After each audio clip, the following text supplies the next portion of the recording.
नमस्कार मित्रों, हमें सीरीज चल रही है एपिसोड नंबर 14 की, जिसमें हम बात कर रहे हैं भृगु संहिता की। भृगु संहिता के अंतर्गत आज हम बात करने जा रहे हैं धनु लग्न के द्वादश भाव में यदि सूर्य स्थित हो तो उसके क्या फलादेश होंगे। प्रथम भाव में 9 नंबर का मतलब होता है धनु लग्न। धनु लग्न में सूर्य नवम भाव का स्वामी होता है। नवम भाव का स्वामी मतलब भाग्य स्थान का स्वामी। भाग्य स्थान का स्वामी होकर जब अपने स्थान से यह चतुर्थ स्थान में और कुंडली के द्वादश भाव में स्थित होता है तो यह पॉजिटिव फल करने वाला बन जाता है। क्यों बन जाता है? क्योंकि यहाँ पर सूर्य अपनी मित्र की राशि में भी स्थित है। यहाँ पर वृश्चिक राशि है। वृश्चिक राशि का स्वामी होता है मंगल। मंगल और सूर्य परस्पर मित्र हैं। परस्पर का मतलब हो गया सूर्य मंगल का मित्र है और मंगल सूर्य का मित्र है, तो अपने मित्र के भाव में यह स्थित होकर बहुत अच्छे रिजल्ट्स देने वाला बन जाता है। यहाँ पर यह नवम भाव की सापेक्ष अगर देखें तो सुख भाव में है। चौथा स्थान होता है सुख भाव। जैसे कुंडली में हम देखते हैं वैसे ही हम देखते हैं कि किसी भी भाव के सापेक्ष अगर हमें देखना होता है तो उसी भाव से संबंधित ग्रह किस स्थान पर बैठा है। यदि यह सूर्य नवम स्थान से सुख भाव में बैठा हुआ है तो भाग्य का सुख बन जाता है। तो यहाँ पर भाग्य बहुत साथ देता है व्यक्ति को ग्रोथ कराने के लिए। नवम भाव होता है भाग्य स्थान और द्वादश भाव होता है विदेश का स्थान, खर्चे का स्थान, एक्सपेंसेस का स्थान, भौतिक सुखों का स्थान, भौतिक सुख के भोग का स्थान। बेसिकली भौतिक सुख तो चतुर्थ भाव से देखते हैं, लेकिन भौतिक सुखों के जो भोग होते हैं, भौतिक सुखों के भोग, क्योंकि चतुर्थ भाव से यह स्थान नवम भाव पर स्थित है तो भौतिक सुखों का भाग्य है ये। तो भौतिक सुख आपने प्राप्त किए लेकिन उसका भोग होगा या नहीं होगा यह 12th हाउस दिखाता है। तो ये भौतिक सुखों के भोग का विभाव होता है। इसलिए सूर्य की यहाँ पर स्थिति होने के कारण व्यक्ति का एक्सपेंसेस, व्यक्ति का भोग जो होगा वो राजसी होगा। राजसी होने का मतलब हुआ कि व्यक्ति पे इतना पैसा होगा, इतना फाइनेंशियली वो स्ट्रांग होगा कि वह भौतिक सुखों का भोग भी करेगा, राजसी रूप में करेगा। तो व्यक्ति एक्सपेंसेस तो बहुत होगा। यहाँ पर सूर्य अपने मित्र की राशि में भी है। तो देखिए, जब भी कोई नेगेटिव भाव में कोई ग्रह अपने मित्र की राशि में होता है तो इंडिकेशन होता है कि ये पॉजिटिव है। तो पॉजिटिव किस वे में है कि भौतिक सुखों का जो भोग कर रहा है व्यक्ति, जब वो पॉजिटिव होता है तो इट मीन्स कि उसको क्राइसिस नहीं होती पैसे की। इट मीन्स कि वो कमाता भी है, उसको प्राप्ति होती है उस रेशियो में कि वह उनका भोग कर पाए। यहाँ पर 12th हाउस विदेश का भी कारक होता है, तो विदेश यात्राओं का होना सूर्य दिखाता है।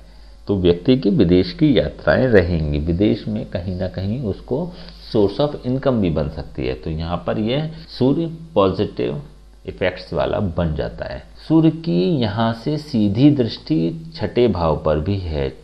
छठा भाव होता है रोग, ऋण और शत्रु का, लेकिन यहाँ पर इसकी शत्रु राशि है।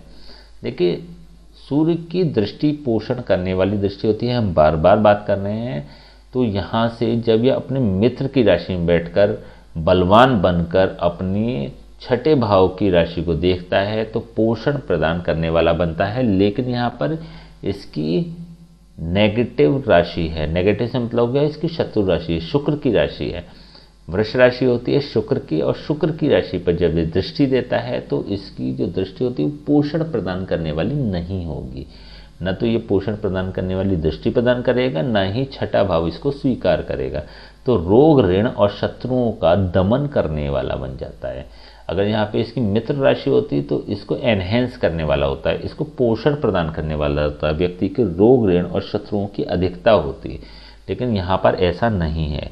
जब यहाँ से यह 12th हाउस से छठे भाव पर दृष्टि दे रहा है, यहाँ पर इसकी परस्पर शत्रु ग्रह शुक्र की राशि है, तो यह यहाँ पर शत्रुओं का दमन करने वाला बन जाता है। तो इस वे में भी अगर देखें तो सूर्य पॉजिटिव फल करने वाला होगा। सूर्य होता है नवम भाव का कारक, दशम भाव का कारक और लग्न भाव का कारक। नवम भाव की बात हम कर चुके हैं। यहाँ से यह चतुर्थ भाव पर स्थित है तो इट मीन्स कि यह एक पॉजिटिव स्थिति है। नवम भाव का साथ मिलेगा जब भी विदेश की बात होगी, जब भी एक्सपेंसेस की बात होती है तो इजी गोइंग चीज़ें होंगी। देखिए, हम पहले भी बात कर चुके हैं कि भाग्य का सीधा संबंध ये है कि कम परिश्रम, कम प्रयास और विदाउट स्ट्रगल आपको किसी चीज़ की प्राप्ति होती चली जाती है। तो यहाँ विदेश यात्रा होगी, विदेश सेटलमेंट होगा, एक्सपोर्ट का काम भी हो सकता है। जो भी स्थितियाँ होंगी वह विदेश से जो क्लिक कराएगा वह कम प्रयास या बिना प्रयास में ही करा देगा।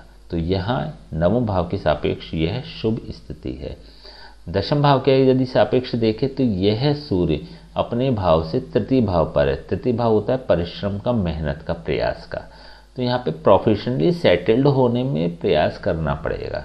भाग्य का साथ तो मिल जाएगा, लेकिन यहाँ पर प्रोफेशनली सर्वाइव करने में, बेसिकली प्रोफेशनली सर्वाइव करने में मुश्किल प्रतीत होगी। देखिए, दो स्थिति होती है। पहली बात तो व्यक्ति सेटल्ड हो और दूसरी बात व्यक्ति सर्वाइव करे।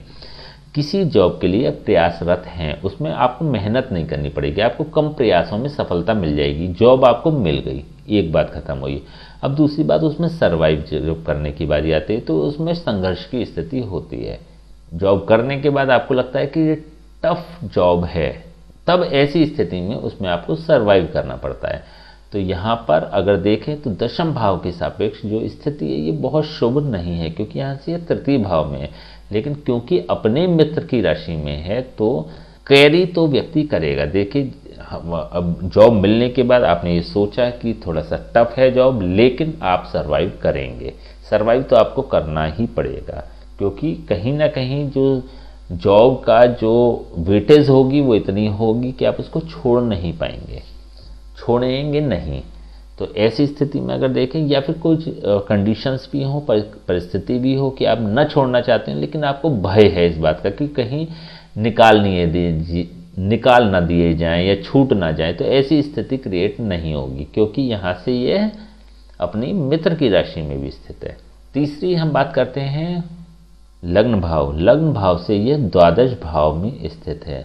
तो लग्न से द्वादश में सूर्य का होना ये इंडिकेट करता है कि यह विदेश यात्राओं का स्थिति बनती है। यहाँ पे यह भी इंडिकेट करता है कि व्यक्ति अपने जन्म स्थान पर नहीं रुक पाएगा या कम रुकेगा, या फिर जब प्रोफेशनली सेटल्ड होने की बात आएगी तो उसको घर छोड़ना पड़ेगा, घर से बाहर वो जाकर काम करेगा।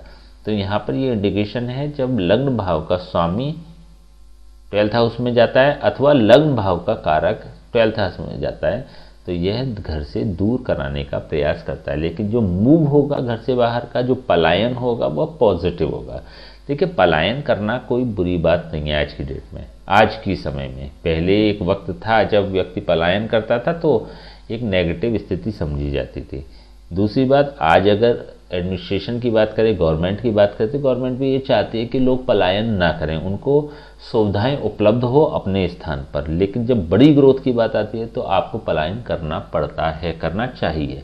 तो ऐसी स्थिति में ये पॉजिटिव बन जाता है। यदि आपकी स्थिति ऐसी है कि आप अच्छे पढ़े लिखे हैं और आपको अपना शहर, अपना गांव में से बेहतर आपको बाहर मूव करना लगता है, तो ये एक पॉजिटिव स्थिति हो जाती है। तो लग्न भाव के सापेक्ष भी अगर देखें तो यह एक पॉजिटिव स्थिति है।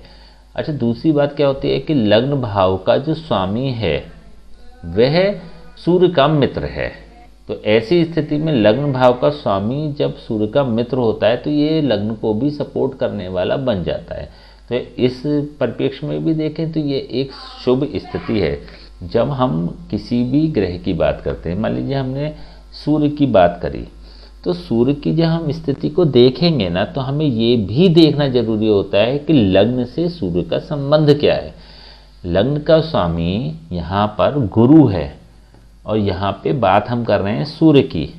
तो जब सूर्य की हम बात कर रहे हैं तो हमें ये भी देखना पड़ेगा कि हम किसके सापेक्ष कुंडली देख रहे थे। कि पहले एपिसोड को ध्यान दीजिएगा, पहले वीडियो को ध्यान दीजिएगा।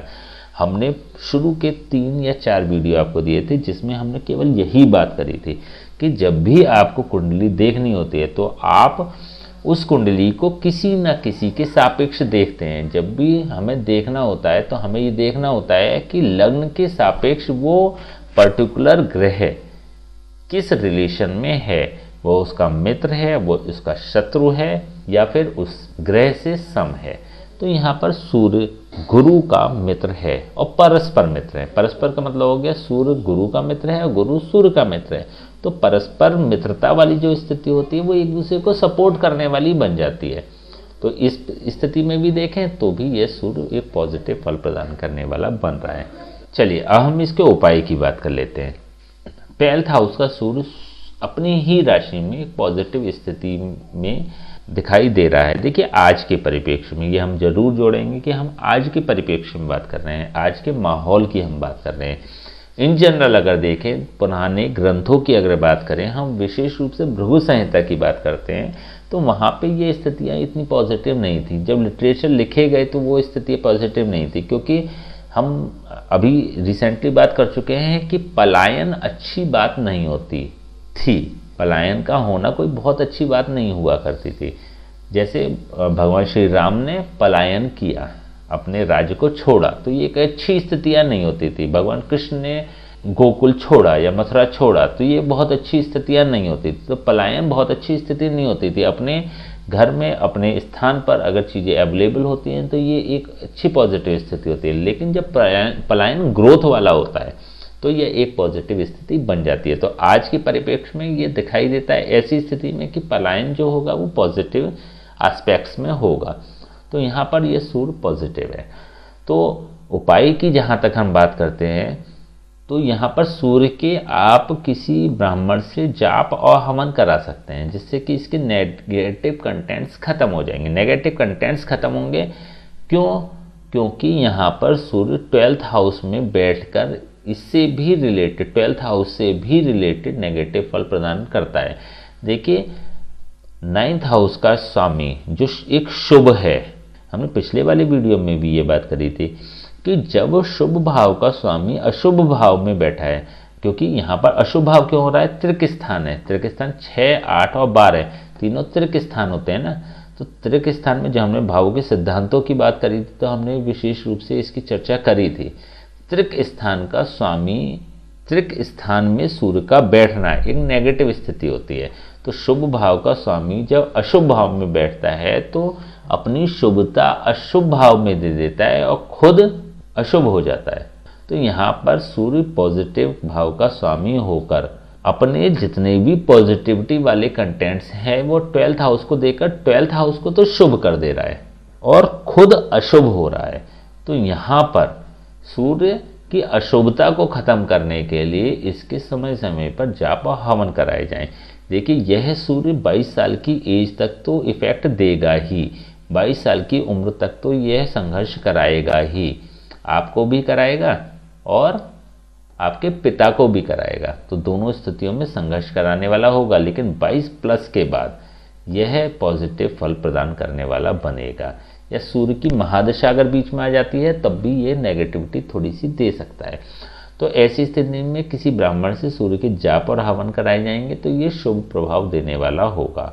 इसके अलावा सूर्य देव को जल देने की आवश्यकता नहीं है, आदित्य हृदय स्रोत कर पढ़ने की भी आवश्यकता नहीं है।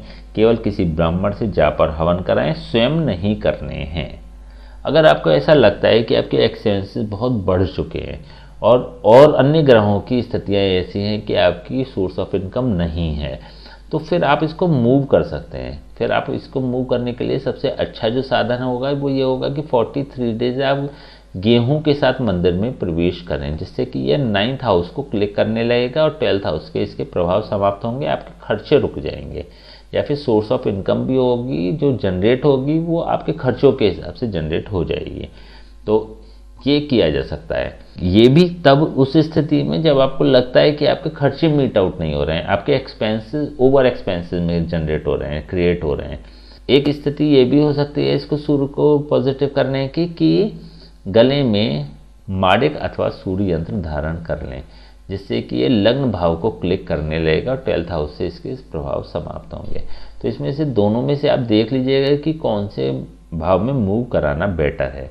वो कैसे देखेंगे कि 9th हाउस में अथवा लग्न भाव में इसके शत्रु ग्रह तो नहीं है। यदि इसके शत्रु ग्रह होते हैं तो फिर आपको अन्य भाव में इसको मूव कराना पड़ेगा। अन्य भाव में कैसे करा सकते हैं? जैसे कि 43 डेज लगातार बहते स्वच्छ जल में गेहूं प्रवाहित करें, तो ये चतुर्थ भाव को क्लिक करने लगेगा। 43 डेज करना है इसको भी, तो ये चतुर्थ भाव को क्लिक करने लगेगा और 12th हाउस के से प्रभाव समाप्त हो जाएंगे। तो इन तीनों में से देख लीजिएगा, जो भी आपको कन्वीनियंट है, जो भी आपको उचित लगे, उसमें से तीनों में से एक उपाय कर लें। अगर नेगेटिव स्थितियां नहीं हैं और इसको और प्रबल आप बनाना चाहते हैं तो किसी ब्राह्मण से इसके जाप और हवन कराएं। एकमात्र यही उपाय मोर देन सफिशिएंट है आपके लिए। ठीक है, तो आज हमने बात करी द्वादश भाव में धनु लग्न के यदि सूर्य स्थित हो तो उसके क्या फलादेश होंगे। नेक्स्ट वीडियो हम बात करेंगे मकर लग्न के प्रथम भाव में यदि सूर्य स्थित हो तो उसके क्या फलादेश होंगे। तब तक के लिए हमें आज्ञा दीजिए, नमस्कार।